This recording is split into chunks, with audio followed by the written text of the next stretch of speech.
今回は新しいルートでウォーキングをしようと思います。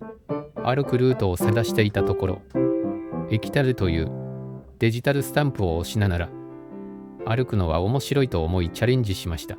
エキタグはスマホさえあれば手軽に始められるので、これだと思いました。今回は山手線を歩いてみようと思います。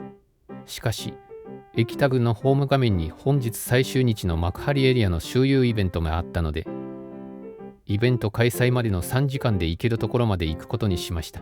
3時間で歩くことができた東京駅から大塚駅までの約 15km を歩いた動画になります。いつものように始発に乗るために駅に着きました。まだ3月31日なので辺りは真っ暗です。始発電車でスタート地点の東京駅に向かいます。なぜか東京駅混んでいます。春休みの旅行などでしょうか。スタンプを探して改札の外をさまよっています。見つけました。しかしいくらタッチしても反応しません。これはスマホが対応していないのではと悩みました。よく見ると台にタッチする場所がありました。ずっとポスターをタッチしていたのでした。東京駅のスタンプをゲットしました。早朝の東京駅はすがすがしいですね。さあ歩きましょう。中央線の高架下を歩いていきます。一旦八重洲側に向かうために線路をくぐります。完成したら日本一のビルになる東京トーチの工事現場を見ながら進みます。スタンプ帳はまだ一つ目のスタンプのみです。神田駅に到着しました。駅神田さすがにあまり離れていないので少し歩くと到着しました。神田駅のスタンプをゲットしました。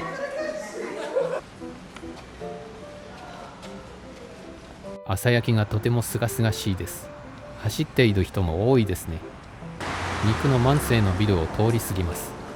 このビルは建て替えられるみたいです。そろそろ秋葉原駅に近くなってきました。万世橋からの朝焼けが絵になります。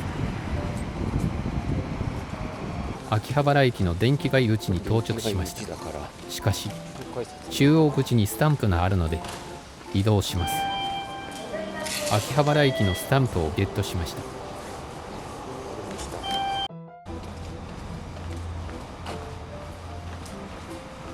御徒町駅を目指します。御徒町駅に到着しました。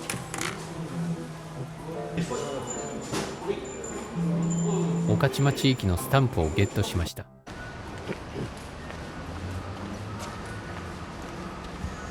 まだ寝静まっている。アメ横を通って上野駅に向かいます。桜が飾られているにぎわいの像を見ながら歩きます。上野駅に到着しました。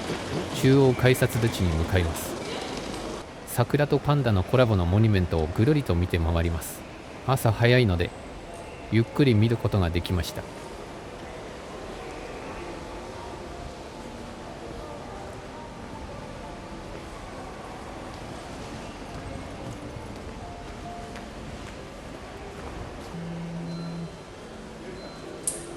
上野駅のスタンプをゲットしました。せっかくなので上野公園を通って桜を見ようと思いましたが、まだ咲いておりませんでした。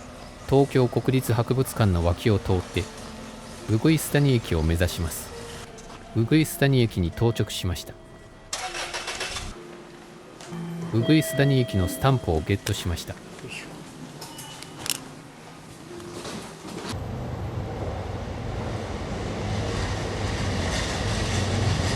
大きな日暮里駅に到着しました。日暮里駅のスタンプをゲットしました。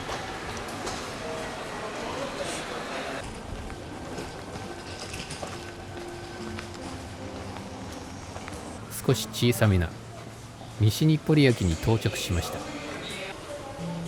西日暮里駅のスタンプをゲットしました。間違えて田端駅の南口まで降りてきました。こちらではないですね。登って北口に向かいます。この辺りは最低で桜の木が多くありました。田端駅に到着しました。田端駅のスタンプをゲットしました。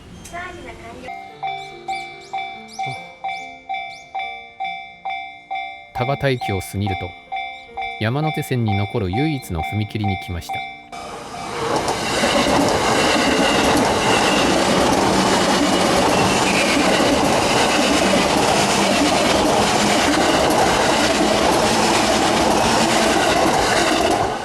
ソメイヨシノの桜祭りが開催されているそうですが、桜がまだ咲いていませんでした。駅では桜をモチーフにしているものが多くありました。馬込駅に着きました。馬込駅のスタンプをゲットしました。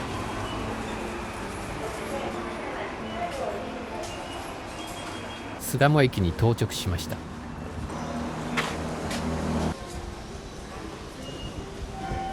巣鴨駅のスタンプをゲットしました。巣鴨桜並木通りとありましたが、まだ咲いていませんでした。路面電車が見えてきました。そろそろ大塚駅です。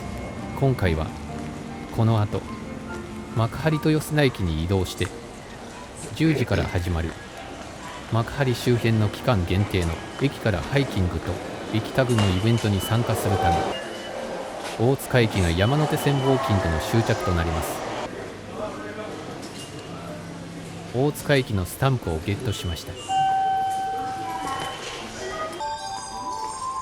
各駅でスタンプを押しながらウォーキングをすると、約 2km ごとにスタンプを押すため小さなゴールがすぐに来るので、予想以上に早歩きで楽しくウォーキングができました。とてもおすすめです。また時刻を決めてその時刻までトレーニングして、あとは電車で移動するなど、とても継続しやすいウォーキングを続けられると思いますので、ぜひチャレンジしてみてはいかがでしょうか。今後も駅タミを使ったウォーキングをチャレンジしていこうと思います。興味のある方はチャンネル登録していただけると励みになります。